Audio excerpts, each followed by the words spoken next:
اب ہم بات کر لیتے ہیں ہیومن ریلیشن اسکول کے بانی ایک مشہور سائیکالوجسٹ جن کا نام ہے ڈاکٹر ایلٹن میو۔ ڈاکٹر ایلٹن میو یہ کہتے ہیں، ان کی ریسرچ جو ہے وہ یہ کہتی ہے کہ ایک امپلائی کو اگر ہم دیکھتے ہیں تو فزیکل ورکنگ کنڈیشن یعنی وہ ماحول جس میں ورکر کام کرتا ہے اس کا اس کے کام پر بہت زیادہ اثر پڑتا ہے، یعنی ورکنگ انوائرمنٹ انفلوئنس کرتی ہے کسی بھی ورکر کی ورکنگ پر۔ جو سائنٹیفک مینجمنٹ ہے اس کے بہت سارے ایفیکٹس اور پروڈکٹیوٹی سے یہ انحراف کرتے ہیں،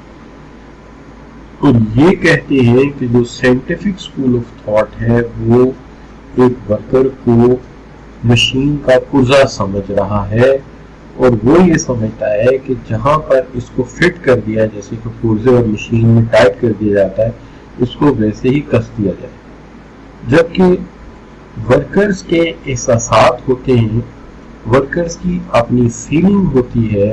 اور یعنی ورکر کے اپنے جذبات ہوتے ہیں، اور وہ ایک لیونگ کریچر ہوتا ہے، لہٰذا اس پر ماحول کا بھی اثر ہوتا ہے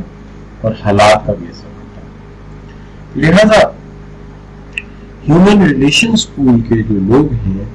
اس میں سب سے پہلے وہ کہتے ہیں کہ امپلائی محنت کرے گا، ہارڈ ورک کرے گا، اگر ہم اسے ایک کام دے دے کر بور نہ کریں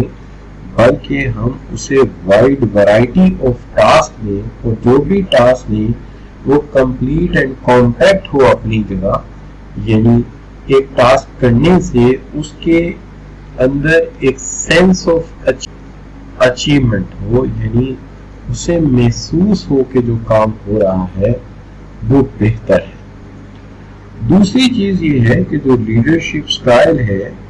اور جاب سیٹسفیکشن ہے are the major determinants of output of working ہے، یعنی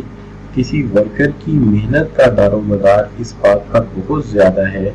کہ لیڈرز یا سینئر کس لیڈرشپ سٹائل کے تحت اس کو مینیج کرتا ہے یا اس کو کس اصولوں کے تحت وہ آگے لے کر چلتا ہے، اور اس کے علاوہ امپلائی بیہیویئر ڈپینڈ کرتا ہے on the social circumstances of the organisation, یعنی کہ آپ اسے ماحول کیسا دیتے ہیں۔ تو اب یہ سمپل سی بات یوں سمجھ لیجئے کہ پہلی چیز تو یہ ہے کہ امپلائی زیادہ اچھا کام کرے گا کہ ہم اسے ایک ہی کام دے دے کر بور کرنے کی بجائے ورائٹی آف ٹاسک دیں جس سے اس کا انٹرسٹ کام میں زیادہ ہو، اور ڈفرینٹ ایکسپیرینس اور کام کرنے کی وجہ سے وہ زیادہ بہتر ڈیلیورنس دے گا، چونکہ اسے احساس ہوگا، اس کے لیے ڈفرینٹ ایکسپیرینسز لائف میں ایک مزہ بھر دیں گے کام میں۔ اور اگر لیڈر اسے ابیوز کرنے کی بجائے اسے دوستانہ طور پہ سمجھائے گا اور کام کو بجائے کہ ایک پریشر کے ایک چیلنج بنا کر دے گا یا ایک آبجیکٹ اورینٹڈ اپروچ کے تحت دے گا اسے موٹیویٹ کر کے، تو کام اس کے لیے ایک اچیومنٹ بنے گا، اور پھر ایک اچھی سوشل انوائرمنٹ جس میں ورکرز ایک دوسرے کے ساتھ دوستی کے ساتھ پیش آئیں، بھائی چارے کے ساتھ پیش آئیں، ایک فیملی انوائرمنٹ ہو، اور وہاں جو ورکر کی ضروریات ہیں، لائٹ، کمپیوٹر، اچھے ڈیسک، پینے کا صاف پانی، ٹھیک ہے، چائے کی سہولت وغیرہ وغیرہ یہ سب ہو، تو اس کا کام کرنے کو زیادہ دل چاہے گا۔ تو چلیے ہم یہ ہے ڈاکٹر ایلٹن میو کی بات کی ہے، تو دیکھیے یہاں پہ کچھ سوال آپ کے سامنے آ سکتے ہیں۔ ایک سوال یہ آ سکتا ہے